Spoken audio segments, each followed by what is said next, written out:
Hello everyone and welcome to the Chronos 117 World Tour.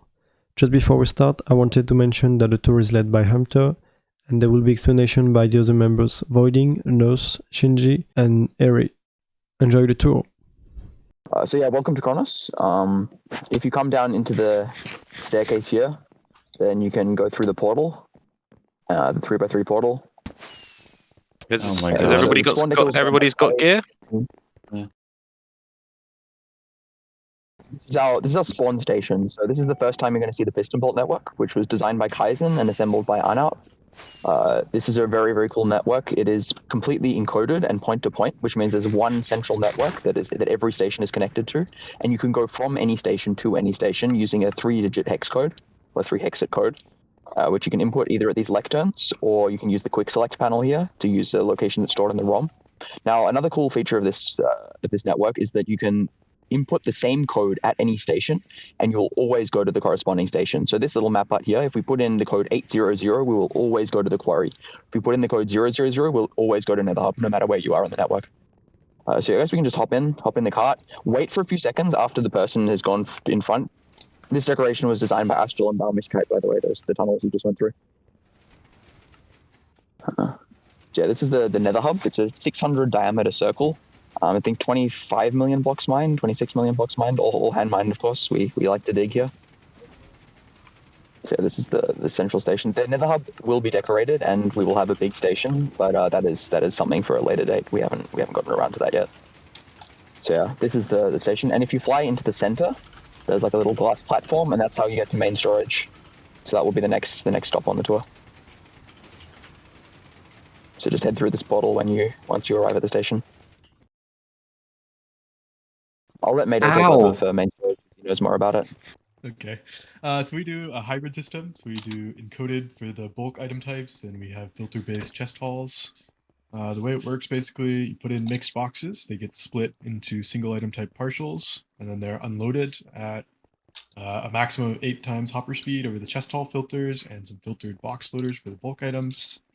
Unstackables are separated at the splitter and sorted using OB's unstackable sorter. Bulk items are encoded and stored in the remote bulk. You can fly in CS north following the dropper line to see the remote bulk if you want.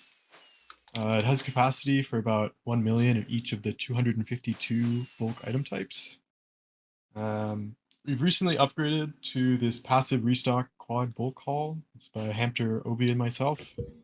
Basically how it works, when a chest in the hall empties, it'll just restock it with 54 boxes from the remote bulk. Other upgrades in the past year, Optic modernized much of the encoded logic below. It's been working great and fixed all the issues we had. We're going to continue working on future upgrades for this main storage while OB is working on the complete overhaul new version. Can we showcase player call? Yeah. Go for it, Chase.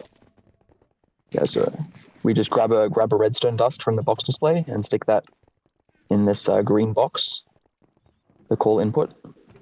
Then you submit that, and then it'll go to the encoder and call the corresponding items from the remote bulk. Oh, piston, okay. Calling some pistons. 54 boxes of pistons. There's at least 252 items in bulk. I think there is exactly 252 items in bulk, and then the chest hole has a lot of room for expansion. Yeah, you can see we have some placeholders in the bulk. The tropical fish. Yep. Because if anybody doesn't know, we updated to 1.18 today, so we're updating. Wow. Yeah, this tour server is on 117, but the main SMP is on 118 now. So yeah, if you look in the chest here, you can see the pistons arriving. So it's actually pretty quick to call 100,000 pistons. Damn. So Mayday and Optic did that restock logic. It's very cool. All right, so I guess the next thing to show would be, so there's like a little interface here where you can see all information about the storage, like whether the brain is messed up, whether you have enough empty boxes, all that. But all is getting upgraded in the next storage. Encoded chest holes is the main thing. Yeah. Makes sense.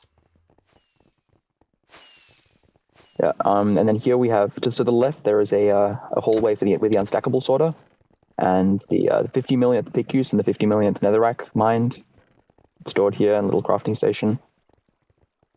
Then we have the map art room.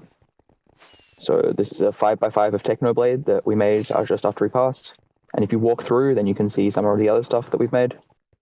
So this is a 3x5 or 3x6 of the Cosmic Cliffs that Alugia made pretty much solo. Damn. Which was quite a big grind. It's staircased as well. I think all of these are staircased pretty much. So big map art makers, yeah. To the left, so outside the map art room, there's a little furnace array designed by Floppy based on a concept by Andrews, the distribution concept. And so yeah, you can input whatever you want pretty much, and anything smeltable, and then it'll smelt it at exactly 2x hopper speed and distribute it into the output. Oh yeah, that's clean.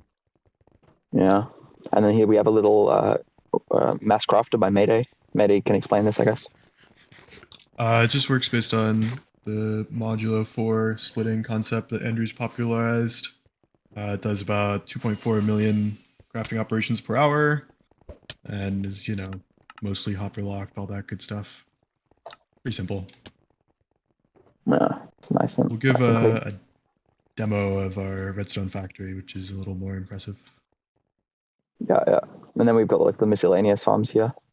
There's this cocoa bean farm. It's 2 game ticks. Per cocoa bean. There's a little dispenser crafter by Optic here. I think this crafts like 72,000 dispensers an hour.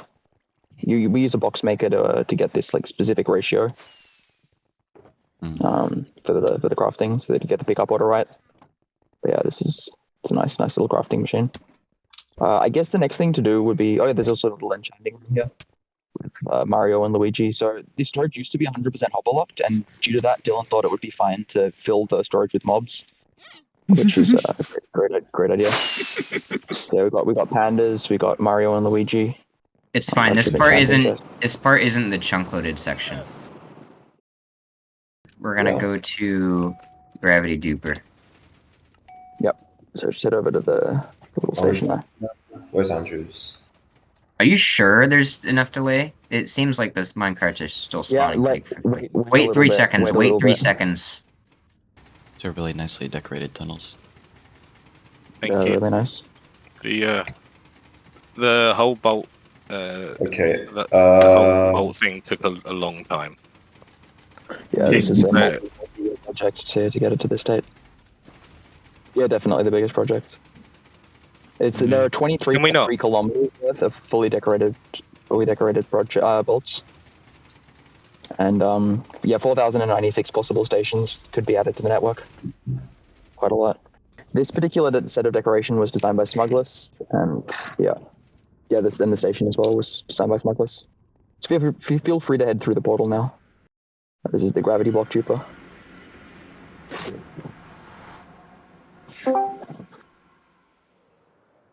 And it's not just a gravity block duper, it's also a color swapper. So quite a lot of people contributed to this project actually. So the main contribution that made all this possible was Silly String. So that was something originally discovered by the Chinese community, and Intricate and NBD figured out how to abuse the behavior to replace the end platform infinite times per tick.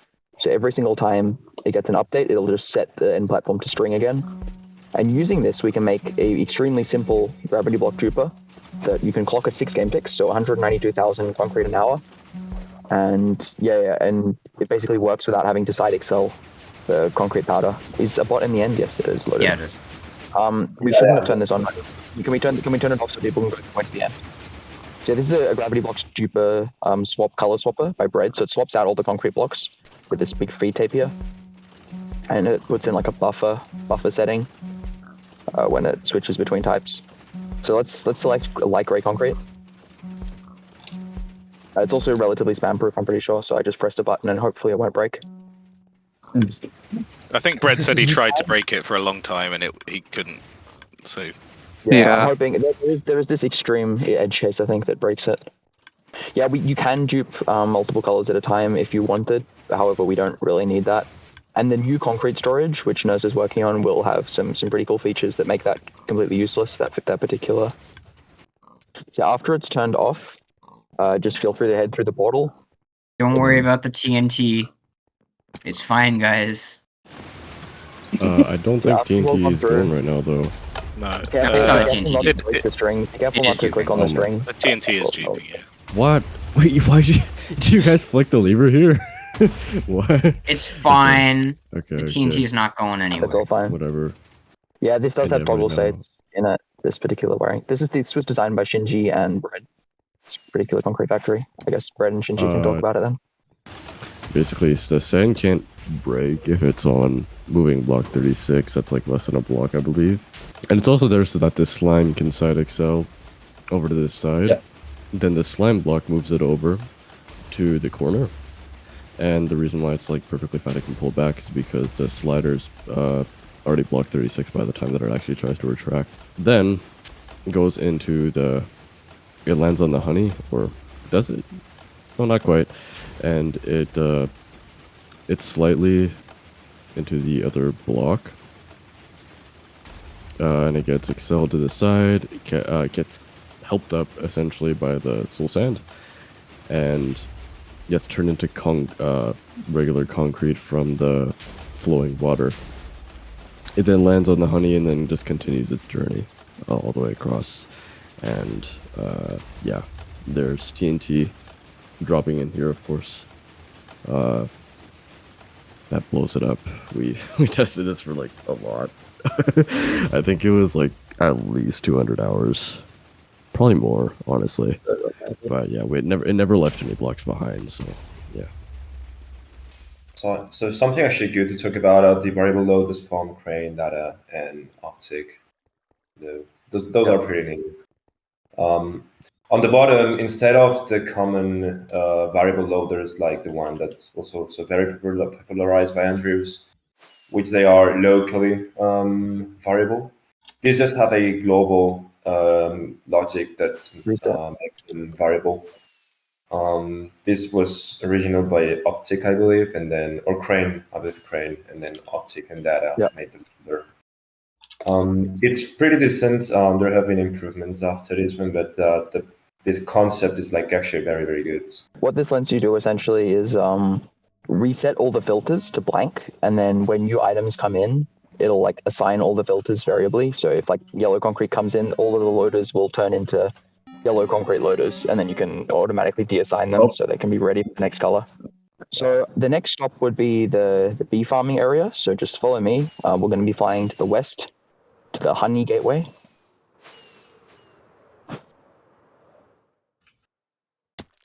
Oh my god, it's like so funny. With so many people flying to the same spot. I love gateway cooldown. It's really fun. Yeah, gateway cooldown is an amazing feature. We'll just wait a bit. So this is the Venus land, as we call it. I guess it's probably self-explanatory why it's called that. It's like a play on the words Venus, the way a certain person pronounces it.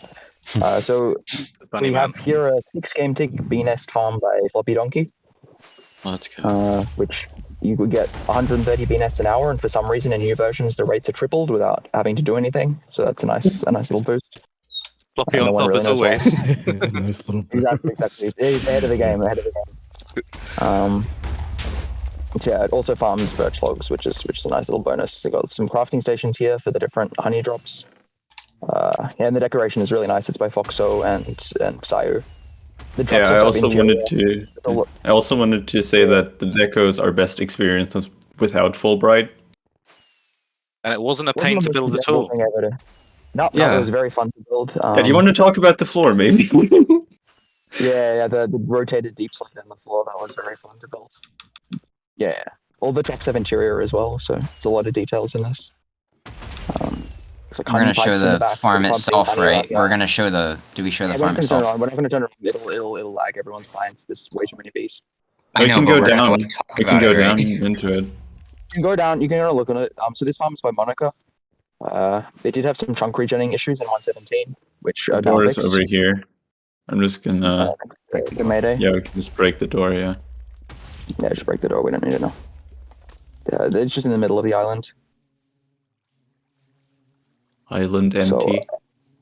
So, there's a little honeycomb farm as well. And after that, we can head back through the gateway. I'll start queuing up for returning. Wonderful. Yeah, a little. Just a Yeah, little you don't bit. actually use that much honey, so this is like, I think it's like 14,000 honey bottles an hour or something like that, which is more than enough for our needs. Insane overkill, yeah, absolutely insane. Yeah, back to the RV, everyone. Yep, back to the RV. So this is the fungus and universal tree farm decoration. So I want to compliment J2 very much because he had the task of decorating these two very ugly floating devices just floating in the void. And he did a really good job. So this is like a really aesthetically pleasing build in my opinion. It's got really nice gradients. Yeah, so best view at a distance, to be honest.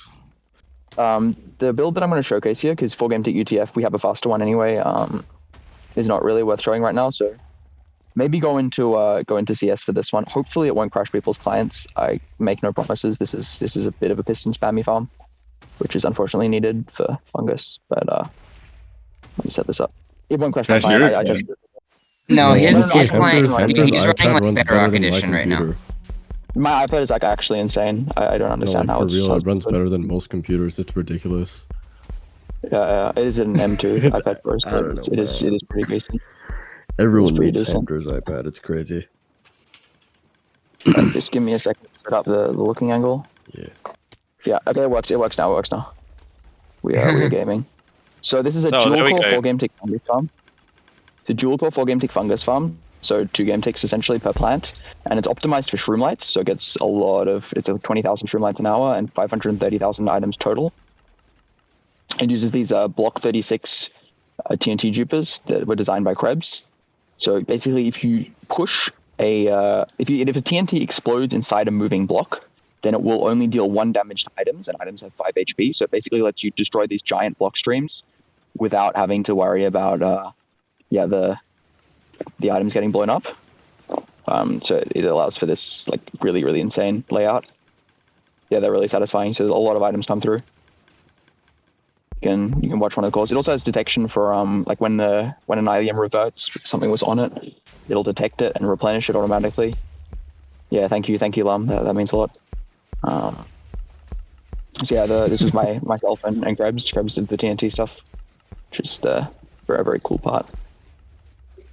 All right, I will turn the farm off. So now we're going to see something that I think Lul will enjoy. This is the Dark Oak decoration and the Dark Oak farm. Definitely turning on shaders for this.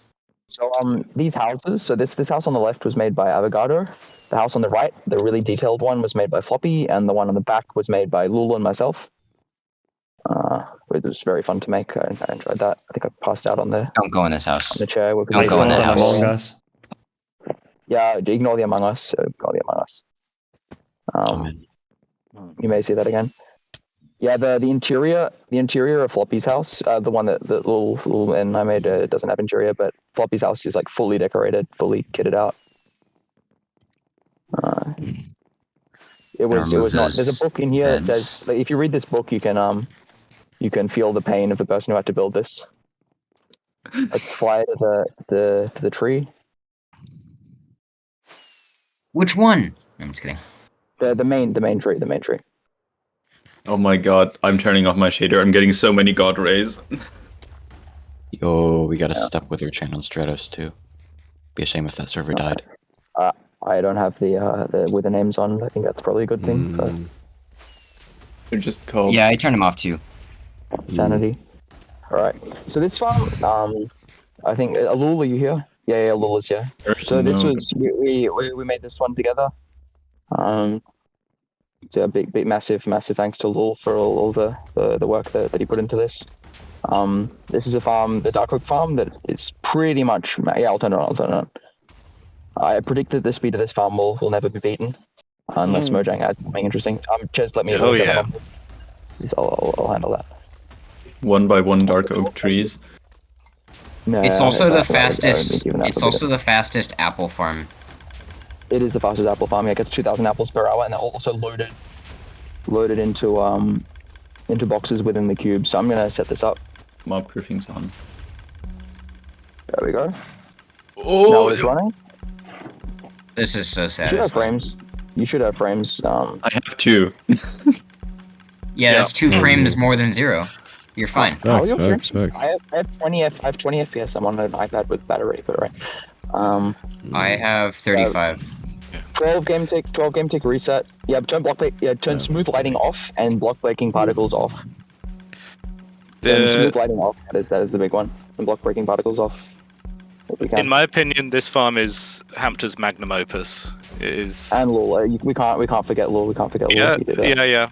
But personally, as your friend, just watching the amount of time that you put into this, there's a lot. You know, I remember like logging onto CMP and you were showing me like how you managed to solve some sequence, and I barely understood maybe 5% of it, but it was just so impressive. I told you like 3 years ago, make a dark oak farm, and you were like, no, that shit's impossible.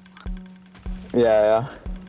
This was a long process. This was a very long process, but oh my god, it is. I was very, very fun to work on this. All right, I'll stop planting. But as you can see, the bottom has like 8 dispensers. It's all very speedy. All right, I'll turn this off. Player have to stop. There we go. Hi, Aaron. Hello. Yeah, just flick the lever. Okay, I can. I'm just watching in free cam. It's just easier. Yeah. It's just like a slideshow for me. Okay, yeah, the detection in this is pretty cool. So basically, there's this observer above the piston. Yeah, the observer that's clocking. And when that grows, so if you can see, look at the dispensers. Okay, it just got turned off, but the observers get pushed up and down and zero tick the dispenser every 4 game ticks with no block event delay. But basically, the pulse is removed in block event phase, which is after the tree is already grown. And at that point, the block will be behind the observer, QC powering this piston, which will then this piston gets updated, it starts extending, and then the entire thing triggers and it zero ticks because the block is removed. So it's a very compact little setup. It also powers the dispensers without having to mess up the pistons. It's a nice little trick. I'm sorry, I didn't understand that. Again, can you repeat that? No, this is worked on with Lul, and I think Lul was working because this is based off a 112 farm, which Lul has been working on for like I don't even know how long, years at this point. And then this was a remake of the farm for new versions that I think I started at like I was working on it for 5 months, and then Lul came in like the last 2 weeks, and we rewired the whole farm pretty much. If someone asks why Hampter won the Zero Tick award, this is why. Yeah, literally. No, it's gonna be the it's probably because actually it might have been the furnace card is it keeps the llama down. This is a little trick where. So the llama would get pushed up by the pistons that pull the logs down, but if you have a furnace card on top, then both the player can't accidentally get in it. No, because the player could accidentally open the chest card UI. So the player can't get in it, and it can't open the UI, and it also keeps the boat down. So this alignment also took a while to figure out, like getting it. It's a kind of a well-known trick, Neverglide. To use, at least indoor people use furnace cards a lot to avoid clicking in them. So I think that's where I got it from. Yeah, you could use a TNT card actually, I think. That'd be a bit. Hampter people are really curious. Why is my dark oak farm blowing up? My chat is really curious. Hampter, how are you managing to play on an iPad? I have an external mouse and keyboard. And it's all right, so the next stop is dual core UTF, which I don't think we can turn on because it'll crash the server. Not the server. It crashes me. If it crashes me, it'll crash a lot of people. So this is basically the culmination of every clocked fast tree farm. This is like this took I think a 4 or 5 year process of development to get to this point. And it is a dual core 4 game tick UTF, so essentially 2 game ticks per tree. Except for jungle has to run at 4 game ticks per tree because of sapling return, obviously. But you can run Azalea every 2 game ticks, like a full Azalea tree, and it harvests branches. So that's 161,000 logs an hour in a 1x1 farm, which is kind of crazy. Don't turn it on, Neverglide, please. Don't turn it on. We've got to select a panel. It is very friendly on the server, not so much on the client. Very lag friendly. It's really cool. It uses like push limit detection for the back core, same as the fungus farm, so you can retract through dirt and zero tick the dirt back in every 3 game ticks. Every 4 game ticks, 3 game tick reset. If you're not into tree farming, it's not gonna seem quite as cool. But this took a very long time. Plexi, by the way, I want to give massive props to Plexi. He's the one who pulled through and finished this project. Definitely. I'm So not Plexi into did tree a farming, sick but job. because of Hampter, I hear a lot about tree farming, and this Yeah. was one of those things that for a while was like seemed like it was just going to be a myth, and then it was like it's definitely possible, but nobody's willing to wire it. And Plexi, the mad lad, just did it. So like a bit over 2 years ago, Momo Yeah, started absolute making mad layouts, lad. and people were telling him that it was never going to work. And then Plexi got interested, and then over the course of like 2 years, he just made layout after layout and tested sequence after sequence, and eventually, with the like things started to click, come together, like really nice wiring was found, and now it's actually done, which is still kind of crazy. Are the rails at the top just to collect the excess saplings, or? So this is meant to work in the Nether. This is made to work in the Nether because it uses wither cages. And so basically it runs carts around to collect the saplings. Saplings return is a bit of an issue because you have like way less space to fit in the pistons to crush the 40 leaves per tree required for jungle. But yeah, it is fully self-sufficient on jungle saplings. So yeah, it works for everything. Also works for cherry in 1.20. So yeah, it's a very cool farm. Yep.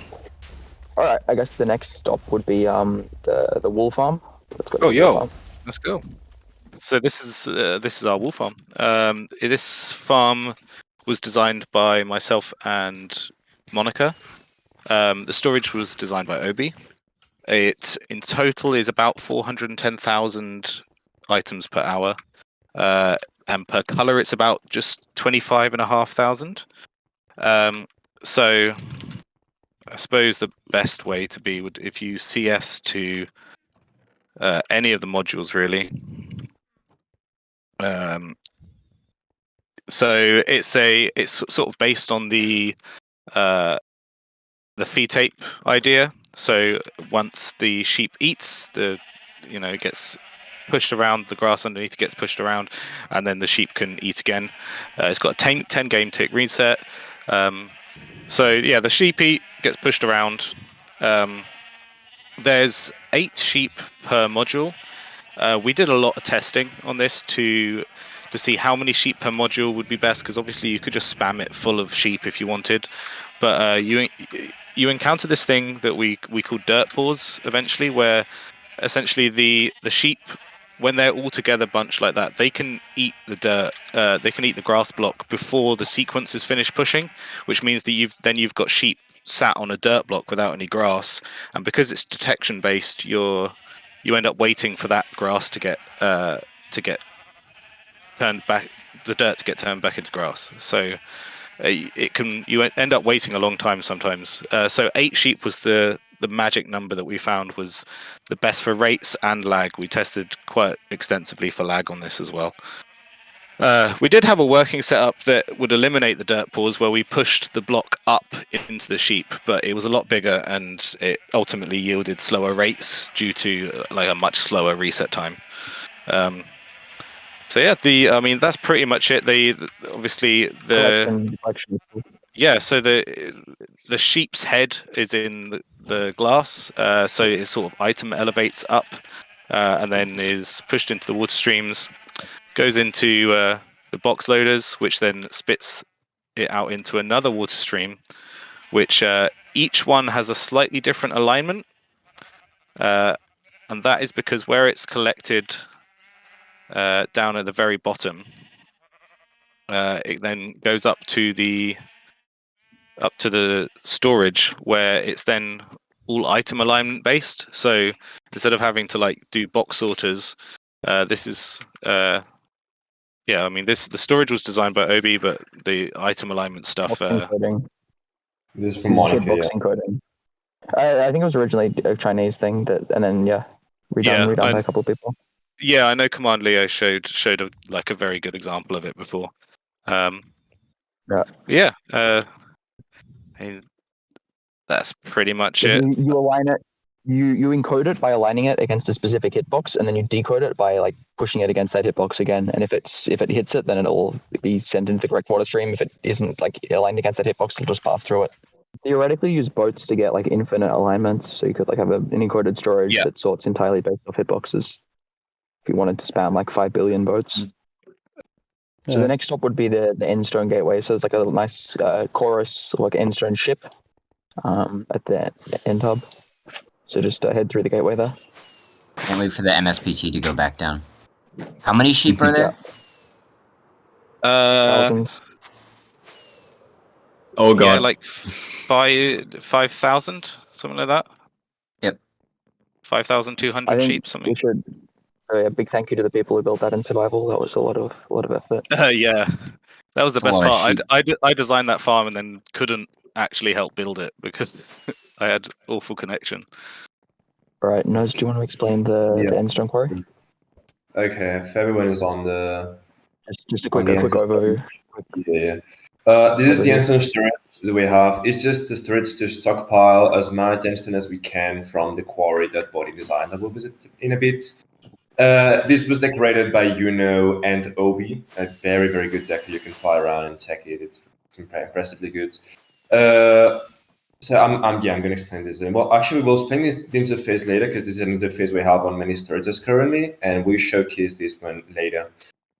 We currently already have around 8 million Endstone, but we're able to stockpile up to 40 million, so we can run many new quarries.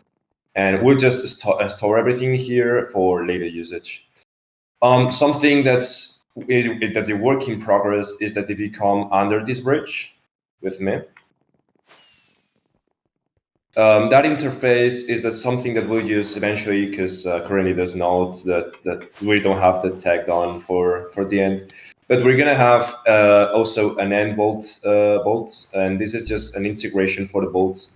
So what we can do is from the quarry we can send the cards to here, and then we just flick this to start, and then it tries to unload the cards one at a time and load the bulk, and then we can also send the cards to the gateway instead of unloading if we want to unload the cards from here and send them to the gateway. And well, this is we're not using this yet because we don't have the end gate bolt connection. But we also use this, which is if you come above and you go through the gateway, you'll see that we all spawn in a block where there's water. This is a player and card sorter. It's based on the fact that you spawn always on this block. Okay, we force the player to spawn on this block from the gateway, and the card will just go through down the Solson and snap into a rail that's under it. Nice. Yeah, I guess we can go to the quarry now. I guess. Okay, so this is the Endstone quarry. It was designed by me. It was designed by Attila and Binary as well. It's an 11 block quarry. This particular one is 400 blocks wide, or technically 396. And we've ran it for 1,000 blocks. So we've gotten over 8 million Endstone from this quarry. Again, it's an 11 block quarry. It's an instant unloading 11 block quarry, which means that the blocks are unloaded directly from the block grabbers. And that way it's a lot simpler and it's a lot faster. Previous 11 block quarries would have used an intermediate storage. But I came up with that concept like 2 or 3 years ago, and I've used it ever since. It's not super great in the overworld because of drop rate, but in the end, there's only one item type, so the drop rate is actually viable. On top of that, the quarry is trenchless. So as you can see, you don't have to make side trenches at all. It just runs. It just runs like that, and it's side trenchless on both sides. You also don't have to run a tunnel bore because this is kind of free. The end dimension just gives you 10 blocks of free space, so you don't need to run a tunnel bore either. The return stations are designed by Binary. He just logged on one day and he just had the idea of just using honey to pull back the observers instead of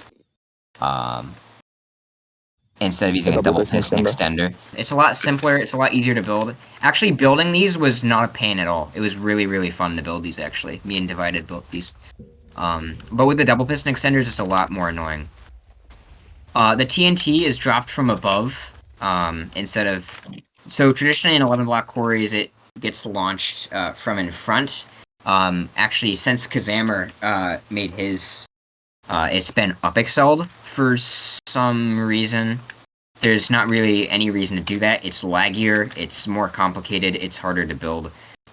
So what I've done instead is I just have the TNT drop from above, pretty much like a normal quarry.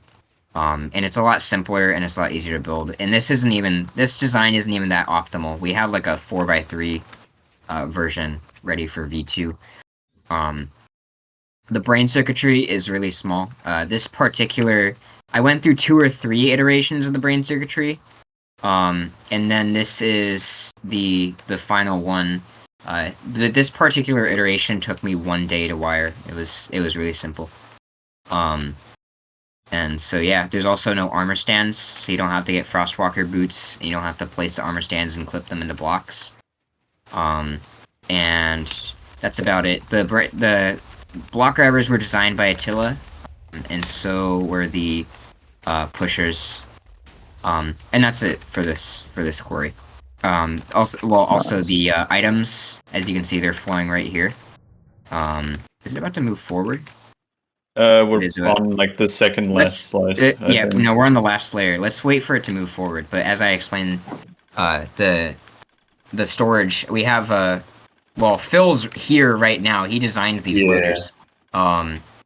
We load the boxes or load the endstone into boxes, and then we put the boxes into a chest minecart, and then the chest minecarts get sent over here. There's none so far, but the chest minecarts would get sent onto a flying machine, and then we would take the flying machine and fly it over.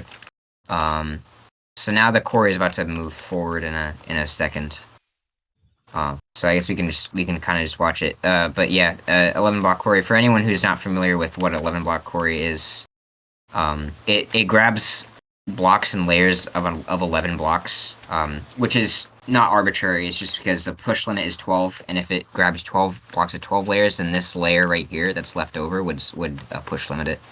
And it would crash in that case. There's a way to make it 12 blocks, but I didn't bother with that. Not worth it.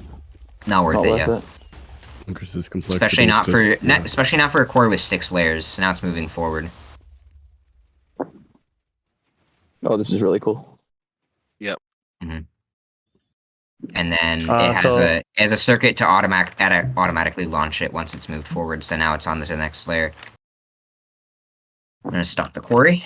So it just has an on and off switch. You just click the note block, and it once the grabbers return, they won't launch again. And when you click it again, they'll launch. So the next stop is Redstone Factory. So just hop in the cart when you're ready. Yeah, the bolts are really, really fun to ride. Like after they got finished, people just rode them all day. I don't know if we stressed enough how much of a grind the bolt network was. Like we kind of glossed over it. It was bad. I want to just give a big shout out to Arnout. Like just the amount of work that Arnout put into getting this network absolutely done insane. on Mirror and then on SMP. Is everyone on the bolt? Obviously, it's Kaizen's network, but this wouldn't be on SMP if it wasn't for Arnout. It's just yeah. They both put in a massive amount of work. So just big. Kaizen designed the puzzle and Arnout completed it. Yeah. Oh god. Bungie LG. I guess someone who's already there can TP if. This is the Redstone Factory. So it's okay. So it uses like rangefinders, Neverglide. Like it checks to see whether the code is within a specific range, and then depending on where it is in the range, it'll send it left, right, or forward at the intersection. What do you mean load the redstone intersection? I loads it. What do you mean to load the redstone intersection to change? There's a signal strength signal carried along by the bolt, and that'll basically prime the next intersection. The signal is being carried at the same time as the player. The signal is actually what powers the piston. Like the comparators power the piston. If you like CS to me, you can see one of the logic units. This is what we call the mesh. I think the way Kaizen explained this was that this mesh sees the network as a binary tree, and each red mesh will see the binary tree from a different perspective. So that's how it can route from anywhere to anywhere. Yeah. Trees. It's kind of like a tree farm, you know. It's similar to. It's probably worth mentioning. You can chunk load this as well for cart integration for items and stuff. But we ultimately there's a couple of places where it might be useful for us, but ultimately we figured that like 99 times out of 100 you're going to be traveling with whatever items you want to be sending anyway. So especially with stack compatibility.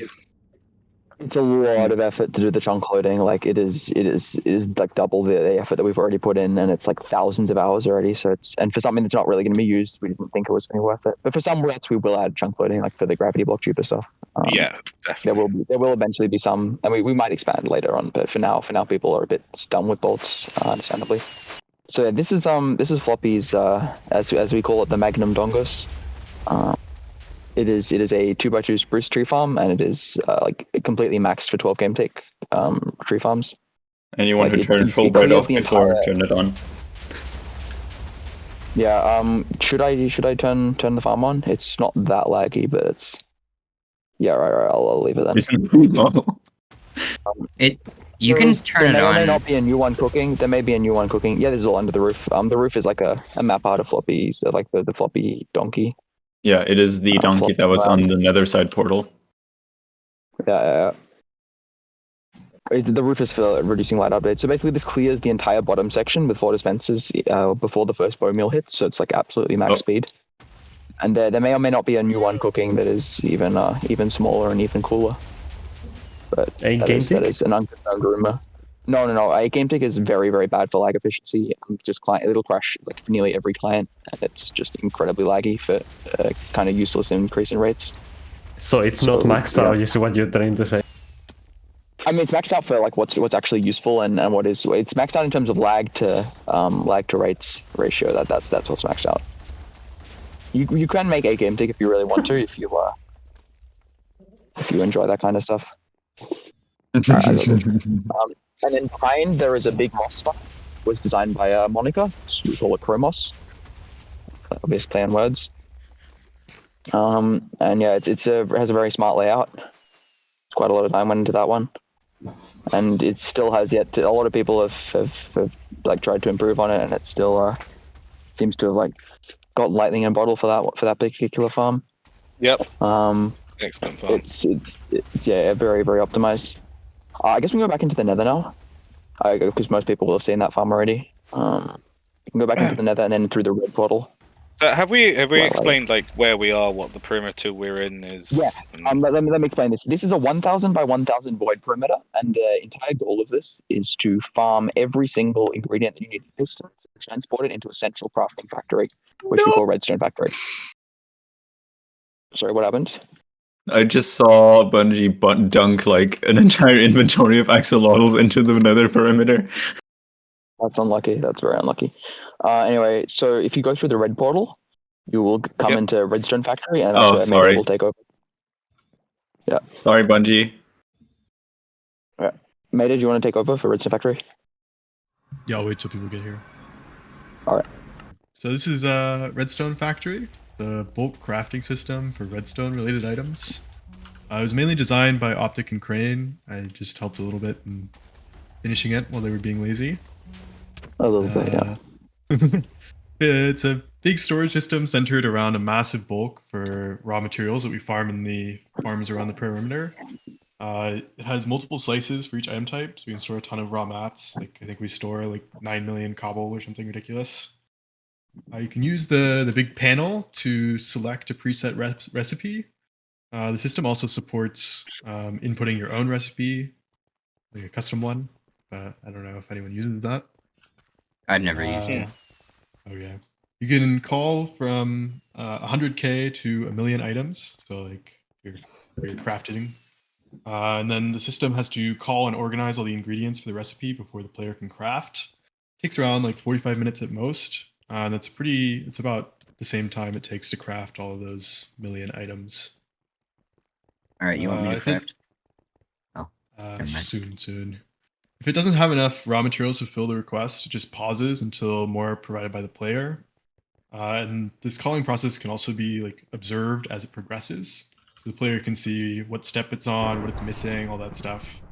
There's also some ways to cancel it if you make a mistake, but we haven't really hooked those up nicely yet. It relies on the same modular 4 item entity splitting principle that Andrews is very familiar with, and relies on a client-side mod to do the mass crafting. It does around 2 million crafts per hour. I think it's like 2.8 million. 2.88 million.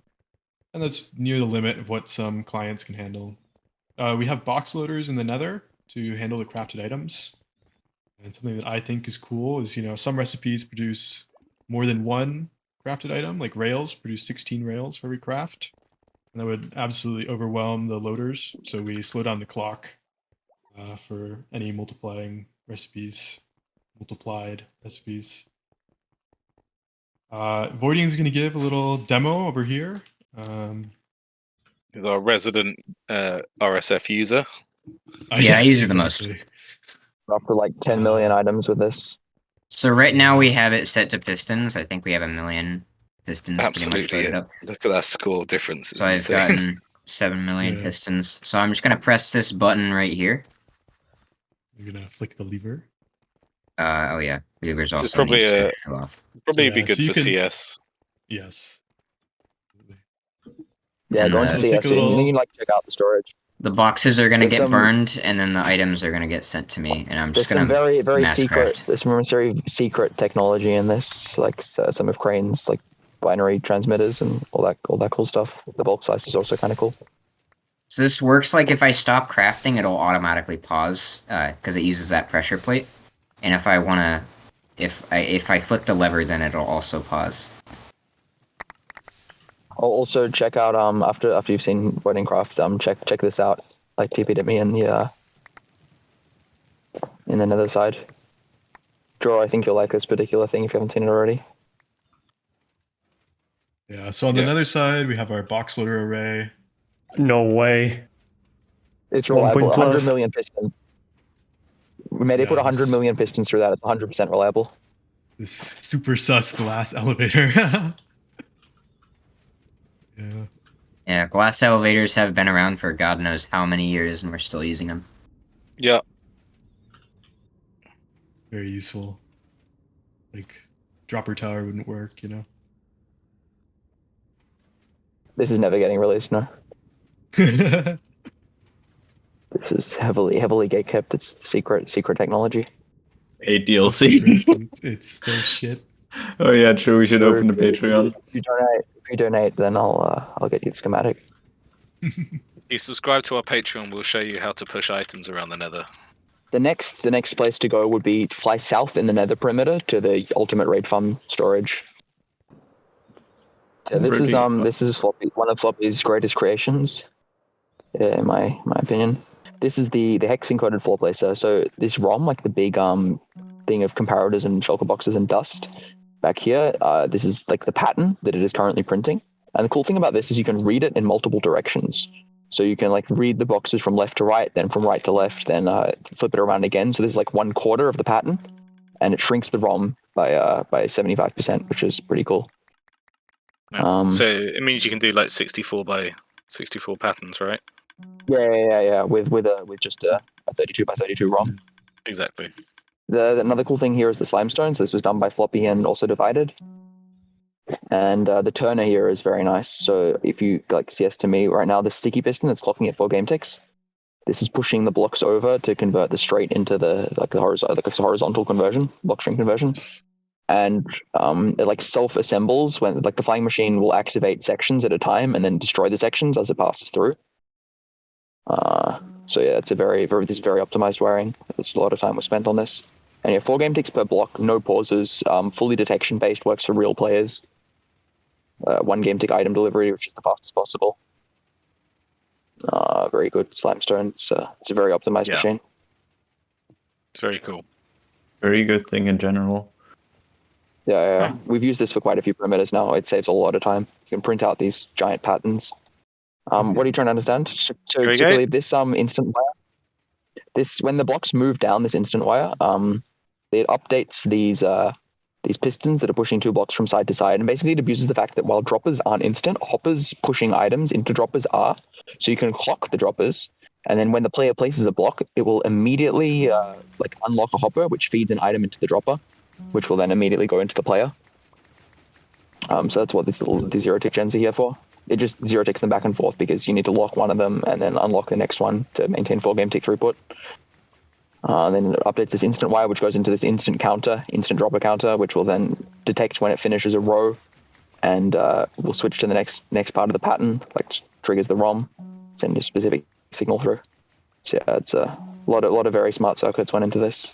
Mm-hmm. It's very, very compact and optimized. I guess we can turn it off now. Wait, it's broken. Next would be... Oh yeah, let me find Kaylee. Wait, let me keep it a TP. It is, yeah, you can run it with a real player. It's fully detection based, Andrews. So you only when you place a block does the next block get dropped to you. Does the next block get dispensed to you. So it's completely vanilla player compatible, as with all of Floppy's things pretty much. Mm-hmm.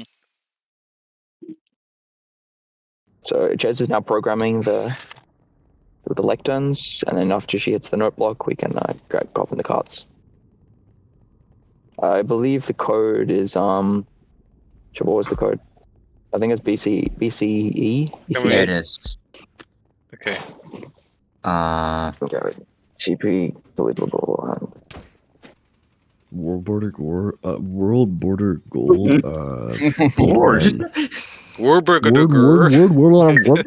Yeah. Oh my god! Imagine the world border piston bolt. Yeah, that would be it. That's like 57 hours. Word board gourd. Yeah, That's moving funny. moving on. This is the Hoglin farm, right? So yeah, Yeah. that is a very great idea. So me and Lum made a pop-up bolt a while ago. Yeah, diagonal is really satisfying. Yeah. Well, but When the diagonal hits. There are 2 people recording and Jor is streaming. I think we'll have plenty of that in the future. Oh no. I got a shader on right now. This is Burger. So this was a really fun decoration to build in survival. It only uses layer. Yeah. So thank you, Voxo and Lamp for that. That was greatly appreciated by especially Unout. But it looks amazing. It looks really nice. It's like a town that's being overrun by some I think it's coronavirus or some shit. I don't know. No. We're giving up. Why are you dragging politics into my deco, Ham? I'm kidding. Something. So yeah, I think Jor had a very fun time trying to collect the materials for this on stream. I think even with like mods, it was painful. Yeah. So is this bathroom a reference to Silent Hill? I have never played any of the games or seen any of the movies, so if yes, I'm impressed. Okay. There is a toilet, and it's got like a mirror dimension to the hell toilet. It's really deep. Like this is some deep lore. Oh damn. But yeah. It's like the good toilet and the bad toilet. It's like opposites. Yeah. Going. I think Jor counted the item types on stream. It's like half of the creative inventory that we ended up dumping into this thing. And we already removed a few of the pallets for some of the buildings, but yeah, I tried. Eventually, I thought, hey. Eventually, I thought of the placeable stuff. Or like it was over 800 item types. Like 900, yeah, 900. Sure. Anyways, eventually I thought, hey, it can't be that bad, right? And then I got onto it, worked on it for like 3 hours, and I was like, damn, it is that bad. So I tried to contain myself for some of the newer stuff that I made. So if everyone could go into CS now, it would be great, because then we can start the Hoglin farm. Could someone spawn the bot on the platform, or should I do that? Yeah, so this is a Hoglin farm. 12 game tick reset, detects babies. Yeah, Rongo wiring. It's just a lot of butted pistons, but it's very good wiring. This does like everything that you could possibly want in a Hoglin farm, and also burns them. So like it literally spawn inside fire, because he found out that if you have this fire layout, they'll spawn on fire, and then you can down expel them immediately. And they die just as they come off the damage cooldown. That's really cool. And then they get the drops get picked up by the carts with the school dripstone alignment. So quite a while was spent on the kill floor. And this is like in 1 hour we make, I think it was like 3 hours for 2 years worth we calculated of food if we kept eating at our current rate. Keeping in mind that we do a lot of digging, so it's kind of crazy. I guess we can turn it off now, right? Bulk size, I don't know, it's like 12 million, something like that. Way too much, more than we'll ever use. We have like 4 million stockpiled, and we're never going to use it, so this farm has served its purpose. We ran this farm overnight once, was it? And then we have like enough food for pretty much ever. It's not a single cap. This is optimized for single capital. If you do multi-cap in one despawn sphere, you can go up to 1.4 million drops an hour. But this is optimized for single cap. It's like this is exactly the 70 pretty much average. This is the minecart accident, right? Okay. Turn off the minecarts if no one has. Every half an hour we make 2 years worth of pork chops with this farm. Go ahead and hop on the Bolt network. We're going to Blaze next. Yeah. Gonna make sure to wait 3 seconds, or else you might get sent to the wrong destination. Again, Foxer made this tunnel, I believe. It's really nice. No, I made part of this. I had an old station that was made before before the actual boat station like placeholder thing was finished, and I had like a really busy time. I was finishing school, and I think some people just recycled parts of my old station into the tunnel. It actually came out quite well. I'm pretty happy with that. I saw this and I had a different plan, but I didn't want to change this because it looks a lot cooler than what I would have thought of. It's a nice story. Yeah, this bolt was also designed by Arnout and SG, and they also built it in survival, which is impressive because of the lava in the roof. So you have to carry a bunch of unstackables around at all times. Blaze storage is done. What do you mean? Blaze storage is built in survival, never life. Oh, you mean the release, I guess. Yeah. I mean, we can release it, I guess, soon. Let's see why we wouldn't. Yeah, I really like the little fire emojis on the walls. A bit of foreshadowing for the perimeter. Also, the bridge is really nice that the bolt is on. I like that. They like the bridge a lot.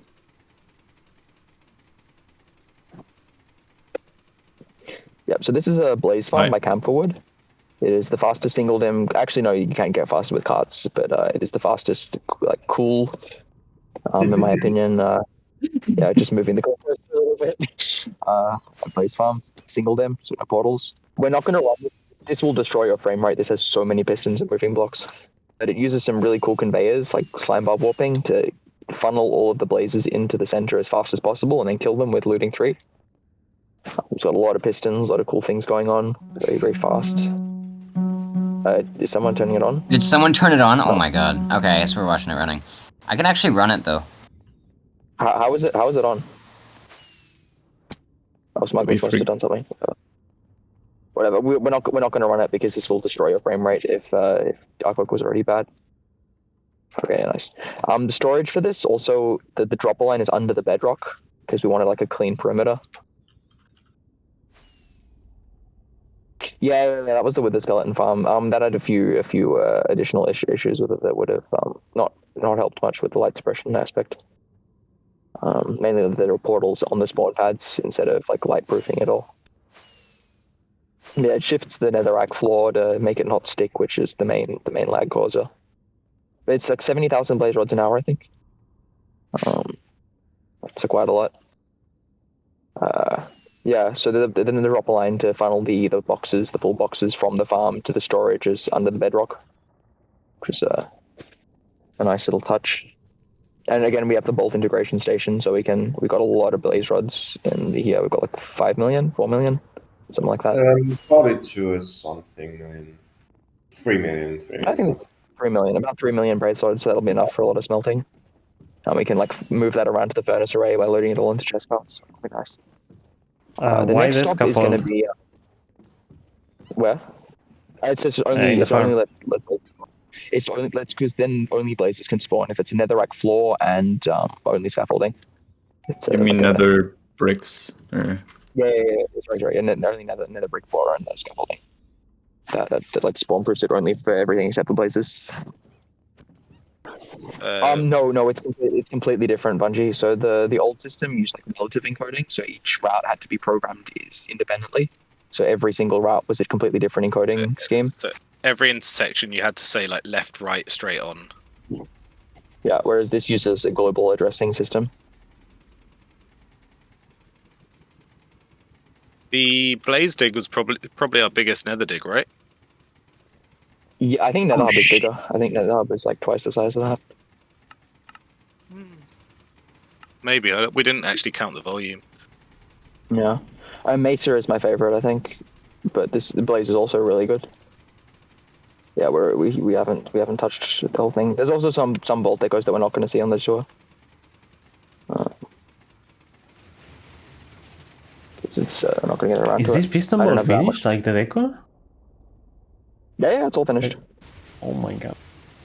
Oh, Yeah. I mean, I guess the hub will be changed a little bit, but yeah. Yeah, so the ones in hub might change a bit, but we wanted to leave them open. Like when you get into the actual the circle of the hub, we wanted to leave it open so that you can like see everything within the hub. Otherwise, for the current state of the server, every single bolt is complete and decorated and encoded. So, Lazy Raid is the longest, yeah. Dual Guardian is the second longest. It's 11 minutes to go from Dual Guardian to Lazy Raid. 4.5 minutes. From hub. Oh this yeah. Bolt is 5,500 blocks. I think this bolt is 5,500 blocks, and Lazy Raid is like what 7,000. Because it looks cleaner, bungee cord. Like it just looks better to not have like a clean nether roof, and also people like to dig tunnels, and I just think it looks nicer. It also works out better with the position of most portals as well. Yeah, exactly. For some things like portal position is quite important, so it works better to have them under the roof. Also, we'd have to decorate them from outside if we were going to build them on the roof. So it would look really bad if we didn't do that. It's millions of blocks. It's literally millions of blocks.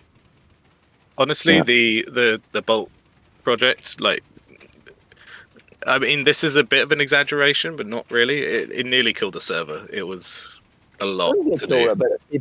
It killed some people. It nearly killed some people's motivation. Luckily, we have a lot of members, but like most of us got burnt out at some stage during the project. But luckily, there were people who could like, come back and work on it while others were. People were able to burn out and take some time off while others carried on. Yeah, it was a very, very large project. I don't think that it would have worked in many other places, but I'm happy that we pulled through. Yeah. Shaders on. This was made by Rod, by the way. See. Yeah, it looks really good with shaders. This was like shaders on, yeah. Override. Rod really likes lighting. He's really into that. Yeah, honestly, the perimeter looked better without the farms in it. Like it did. You can see the tentacles better. Yeah. So it's got like a big crack in. Where's the portal to get in there? It's above the roof. Okay. Yeah. It's got a big kraken coming in over the top.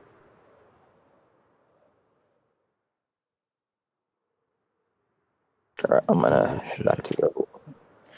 I don't think we have to ride the bolt all the way back. No. So this was one of the prerequisites we looked for when we were choosing a seed for the server. We wanted a quad witch hut, which we never ended up using anything with because, raid farms. Yeah. But we wanted a dual guardian monument. What else was it? There was one other, wasn't there? No, that was all. We just chose a nice seed. Oh, we did a mushroom island spawn. Oh, mushroom island spawn. Yeah, of course. Yeah, that was it. Yeah. And it turns out that very close to spawn, there's a very large mesa, but that's something for another time. Indeed. That's something for later. Yeah. The next stop, I believe, is Lazy Raid. Yeah. What questions do you have? I mean, we have a 4-minute bolt raid right now, so just ask away. Yeah. Like chat had a few questions about the vault. Like how many destination can there be? Infinite. 4,096. 4,096, but we can add on another exit. And get like what's that? Yeah, there's basically. How many exits you can add to this? We can add as how many as you does want. how does the global addressing work? Like, does each intersection have a lookup table or what? Yeah. It's not really. It's kind of a lookup table. It's kind of complicated to explain. I'm trying to think of like a condensed way of doing it. It's probably best to. I mean, it might be a long wait, but Kaizen will eventually make a video on it. I hope. But yeah, basically, it's kind of lookup tables and mainly rangefinders. Yeah. Lookup table with comparisons. That's a good explanation. Very little has to change bungee cord. So at most you have to change like a few left turns in an intersection. Yeah, Andrews, that's right. So like it checks where the numbers are within certain ranges, and then it uses that to route it through the network. Someone asked, will you have to change something on the other destination when you add one intersection more, or how does it find the nearest destination? It's made to be as expandable as easily expandable as possible. Since it works through a range. In some cases you will have to change some stuff, but for a lot of them it'll just work. It depends on the location of where you're putting it, but yeah, essentially sometimes you might have to change a couple bits at some of the stations, but it's very minimal. It's not hard work at all. We've done the hardest work. Yeah. The big grind is over, and so far they've all worked. Like every issue has been cleaned out. Which, to be clear, this isn't like shit talking anybody else, but with other networks, that was one of the biggest hurdles. Was if you add somewhere, then you have to program everywhere, every different station. You have to program every different intersection. Yeah, but I'll be fine. I might have gotten to the end. Oh fuck! I got invalid session. God damn it.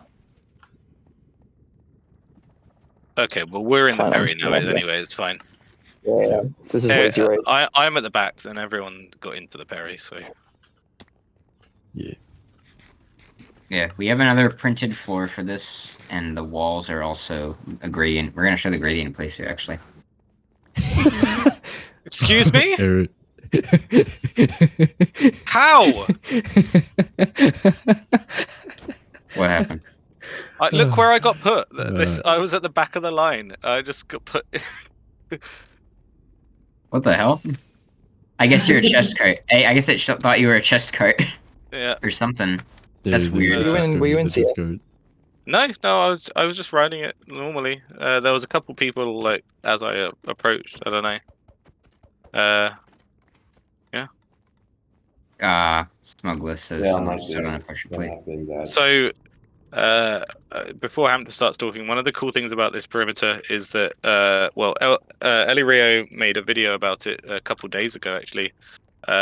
This nether side perimeter was done entirely like automated. Every stage of it was automated in some way.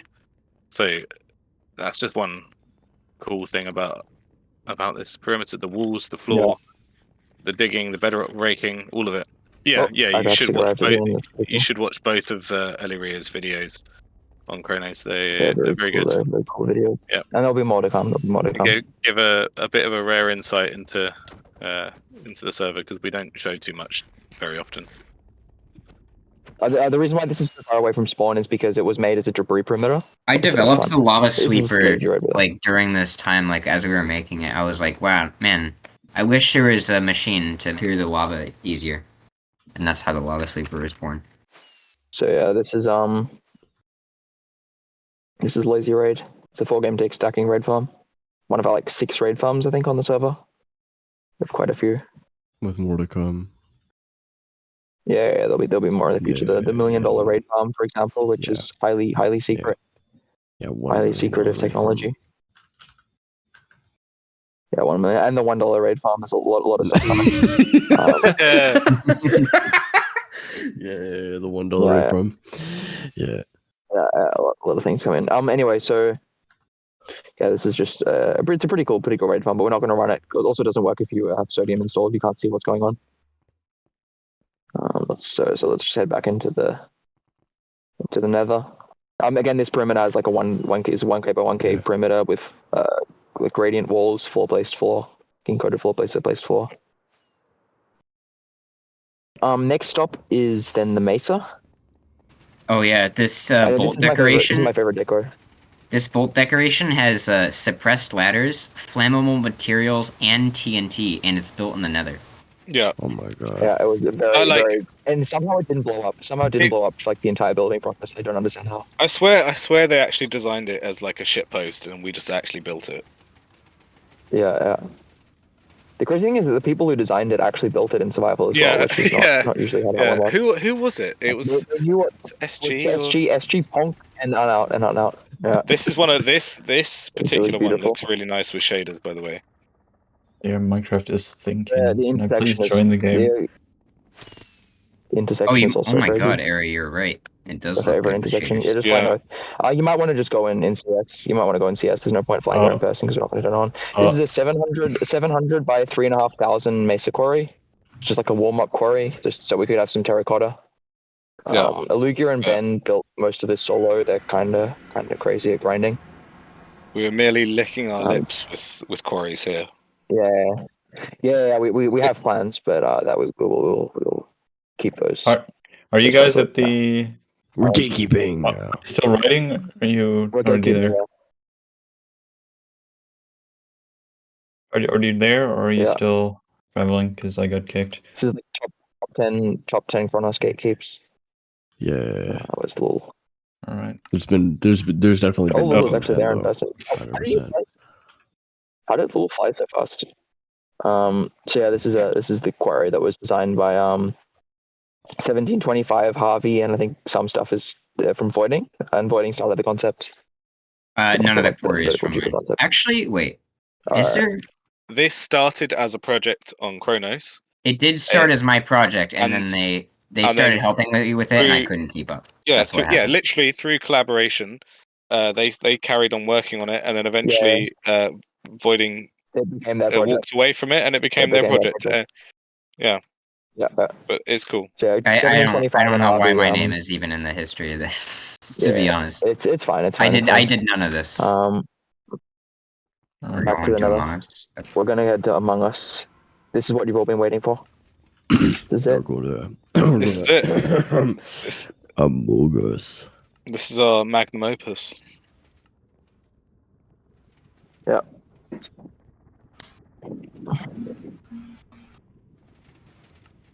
Magnum Britus. Magnopus. Magnopus. Yeah, wait. Everyone be quiet. Shinji, can you say Magno? Okay, I'll try. Magnopus. Holy shit, that was good. I like that one. Up, everyone. He did the thing. That was a good one. Bro, for calling it is like Sogbot, you know.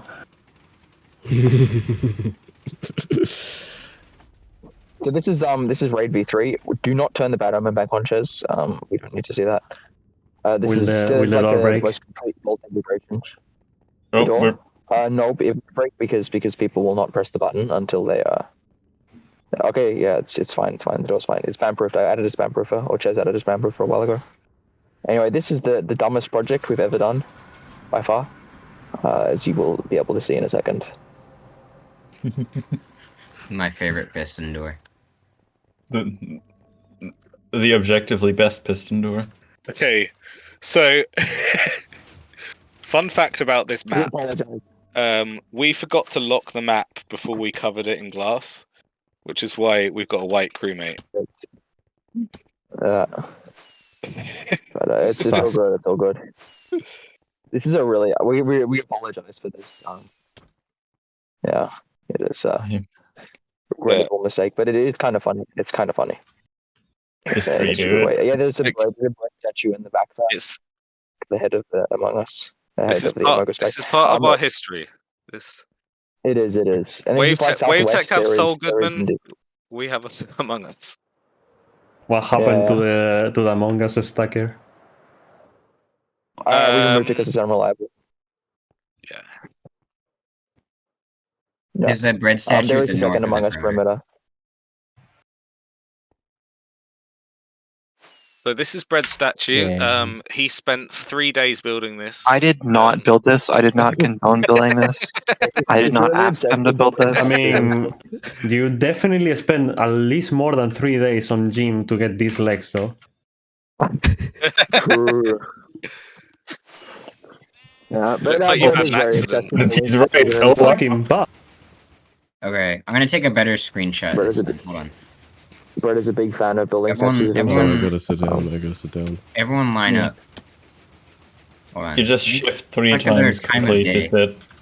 I'm set. Oh fuck! I fell down. Oh.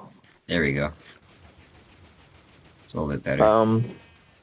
I seem to have lost internet connection.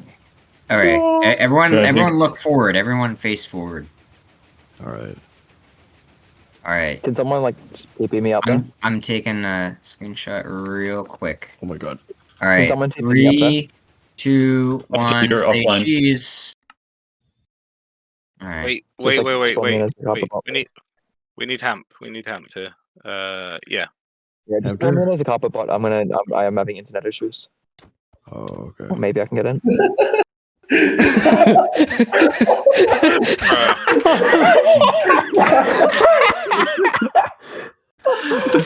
What's that? So much for that feather falling. Yo. Chess, what the fuck? I just think it was actually me. Never glide with air. Never glide fell from a high Yeah, it place. says Cheslock replaced the slot on Neverglides with air. Neverglide fell from a high place. I think it was me. I don't know. Sure. I was trying to say cheese, and I think I punched someone in front of me. I was trying to say cheese, and I accidentally stabbed him in the face. It's not my fault. Okay. Have we got screenshot? Do we need? Are we gonna I'm go just show gonna- Bad Omen? I took all the screenshots. I already left. Wonderful. Okay. Wonderful. Okay. We're just sitting Yeah, here. maybe it's fine. Oh my god, bro. Oh, what the? Why did I not? Why the fuck is everyone dying, man? No. Can everyone chill? Everyone chill. Yeah, that's right. We have 2 Among Us perimeters. Yeah. No, but we also have to do the storage. If you fly southwest one is from the not big enough. Among Us perimeter, you'll find the little Among Us just- perimeter. Yeah, I'll just adopt all of the axolotls. I dug most of this small one, I think. Oh, I don't have any Bread food. dug. Bread has like 1 million digs, and he has 1.3 million digs, and all of them are from Among Yeah, Us. they're perimeters. all from Among Us. Yeah. So Ners wants to show us the storage. Yeah, I'll quickly showcase this. Alright. So in almost every storage right now, we've already got 6 currently, and eventually we'll have all of our storages connected to the Vault integration.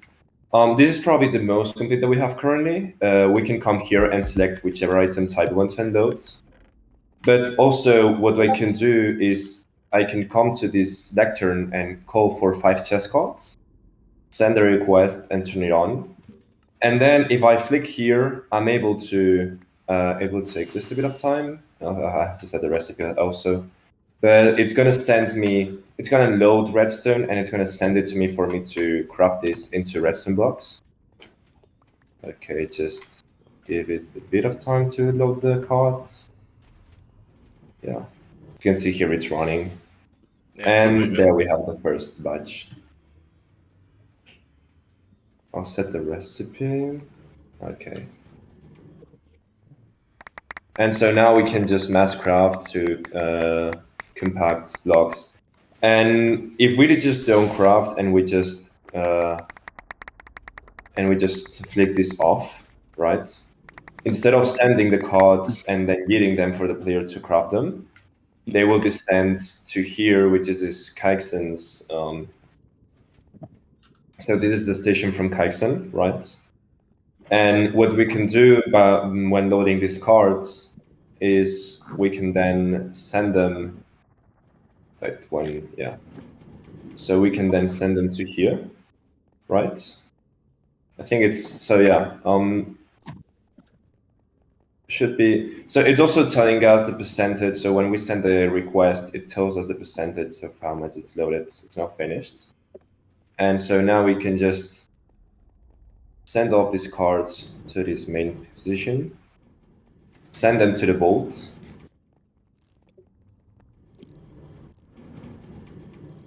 And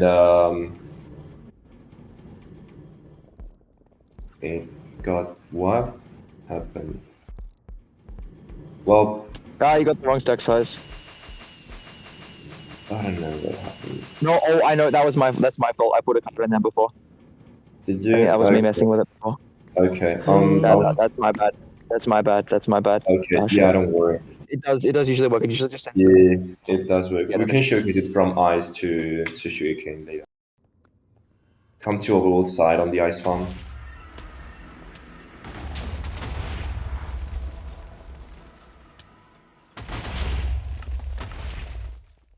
And yeah, go. Hey, we're all here. Yeah. We're all here. Go in CS. Don't be flying around because you might break it. So be in spectator, please. If you update things at the wrong moment, just don't fly into the string. Don't fly into the string. CS, please. Yeah. There's the string that you can update and it fucks it. Yeah. This is the Chronos ice farm. You might have already seen it. It was designed mainly by me, Divided, and Floppy, but also Brett and Obi helped in some parts of the build. It's built to have the densest ice formation you can have, which is 80%. It's the checkable pattern. You may have seen it on other farms. This comes from a concept me and a friend of mine came up with like 1.5 years ago to generate water with this pattern. And we use the campfires because they can be waterlocked. They are non-sticky and push limits. And they also are full from below. Sorry. So it's like the only block other than the scope, which is 1.19 plus that can do this. And we've got the bottom flame machine that generates the water, then a concept from Carpsnet to move the ice with a push limit with the fire machines. And something like very, very cool. It's got a block conveyor from Floppy on the sensor, which is fully detection based. It's based on budding pistons, and when the block arrives to their head, they will push back. So you don't need any control wiring. You just have to time the flying machines, and it just does everything by itself. And it then later just sent to a zero-tick detection-based mining chamber that's also from Floppy.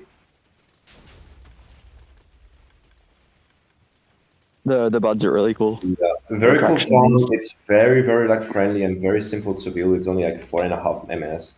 And there are better patterns, like you could do 50% density, which is less laggy because the fire machines are far simpler, but it's also larger. So compared to Farm Bread, it's a lot smaller. It's around 1 ms laggier. Fallens, I meant to run with the same hardware at around 3.5 ms Fallens. But you have to make with this density, you have to make slight compromises on the lag, but they are very minor. Anyways, you can compromise to get it smaller. To compromise to get it smaller, basically. Yeah. You can stop the bot, and the withers will break the ice. Yeah. If you stop mining, there we have withers. There's also a TNC version of the farm for people that don't have bedrock. And yeah, it's got you just build it in the Nether. Yeah, you should build it on the desert as well. Yeah. Locational farm. What the fuck? Okay. You can showcase the cart station here now, like sending it into the vault. I'll do this real quick. So we can send a cart. Okay. Never glide. Please stop. Yeah. Please wait. Please do not send so the cart is sent to this rail here, and then whenever you just mount in the cart, it sends you both with the player and the cart. Yeah. This is from Kexon, and so this allows for full bolt integration, and we don't have connection on the main storage yet, but it will eventually be done as well as for every single farm. storage out there. It is so easy to add. Yeah. Yeah. It just has to be done. Yeah, but it's super easy. Like compared to the other stuff that's on here, it's trivial. Yeah, next is sugar. This bolt was made by Balmikite, by the way. This bolt decoration. And the next stop is then what's the next stop? It's sugarcane, yeah, which was also made by Balmikite. Yeah, the storage is full. We've got around 30 million sugarcane. Quite a lot. Yeah, their floor isn't great. It was the first usage of the encoded floor plate set. The walls are really good, but the walls are done by Balmikite. Yeah, the walls are very good. 220,000 sugarcane an hour, I believe. It's quite a lot. Yeah. Yeah, there's one last stop after this, which is the pig cannon, which will then ride to the slime farm, and then the tour will be over. Oh no. We'll go home. Let me turn on shaders real quick. There we go. Yep.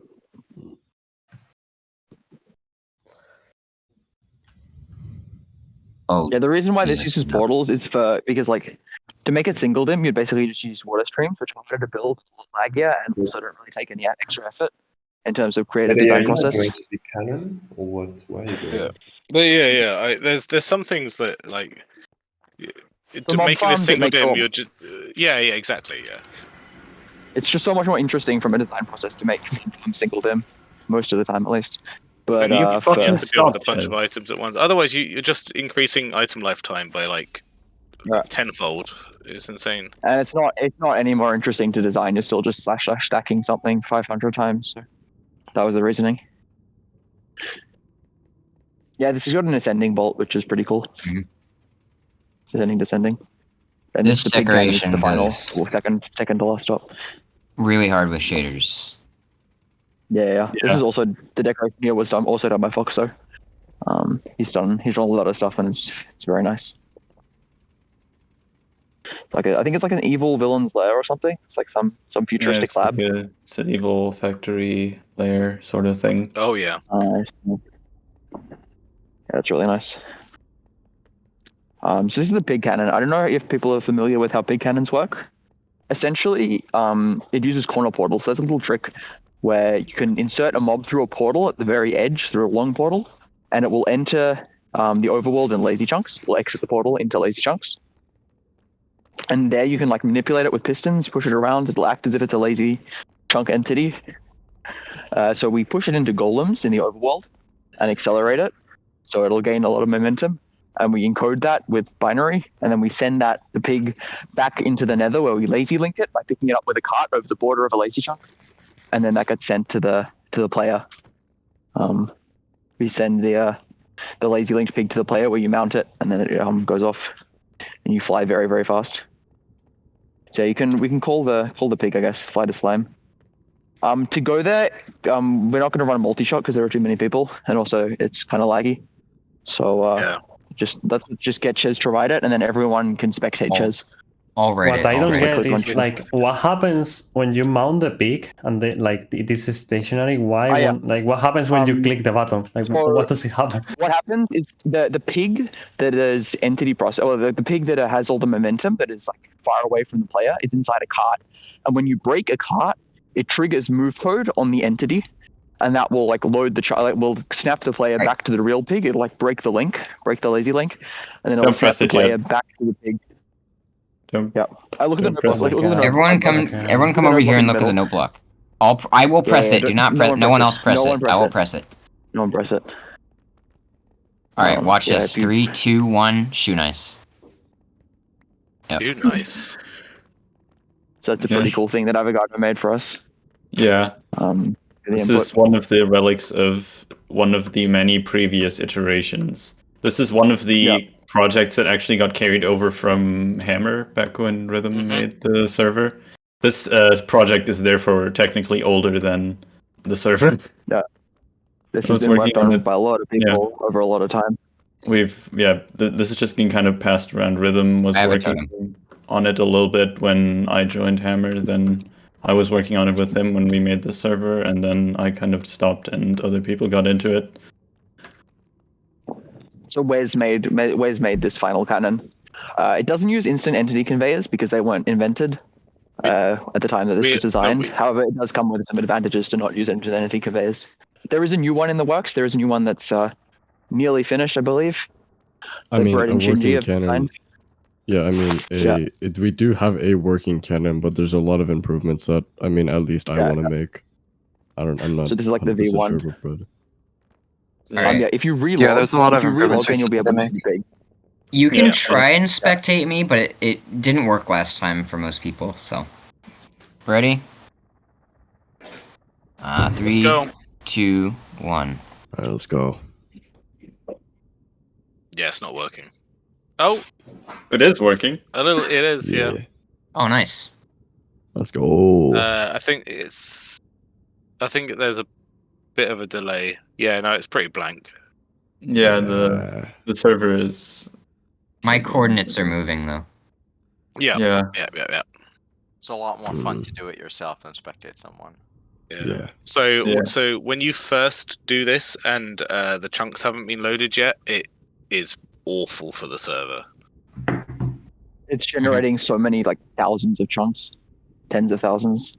I think we the first time we did it, we did like multi-shot with like 10 people, didn't we? And it like multi-shot with 10 people to world border for the first time. That loaded like must have been close to 1 million chunks. It wasn't just the world border; it was the corner world border. Oh my fuck. Yeah. the corner border. After one jump, it immediately crashed the server. Yeah, it's kind of crazy. Yeah. You got to be a bit careful with this device. Joy, if you spectate, like avoiding again, he'll jump back into his head. Yeah, just press shift if you were spectating. If you were spectating me, just press shift. Okay. Oh, never mind. Yeah, there we go. Games out of memory again. If you look at your coordinates, you'll see how far we went. I need a TP. Yeah, but a bunch of us need TPs because we're in CS. Oh. Yeah, just TP at A. Just TP at A to to avoiding or whatever. All right. Avoiding whatever. Yeah, it was very funny. When Brent and I were testing like the cannons and such, because we were using the cannons so much to like different places. Like we ended up having SMP3 had run into an out of memory. Oh damn! Out of memory. Yeah. Yeah. We kept having Wes kept having that problem, or having a suppression problem when he was testing the cannon. The rail lines kept suppressing because the settings weren't right. Yeah, the stack size is too low. This is a render distance void perimeter that was made with 5-layer bedrock breakers. Well, a 5-layer bedrock breaker and a 5-layer bedrock piston placer. So this is the final. For a 53.5 shine plug, which we can basically start building as of today. Wink, wink, jaw. Yeah. You know, if you're interested. But yeah, that is the final destination for this tour. I hope you enjoyed the tour, and I will see you later for another video. Bye.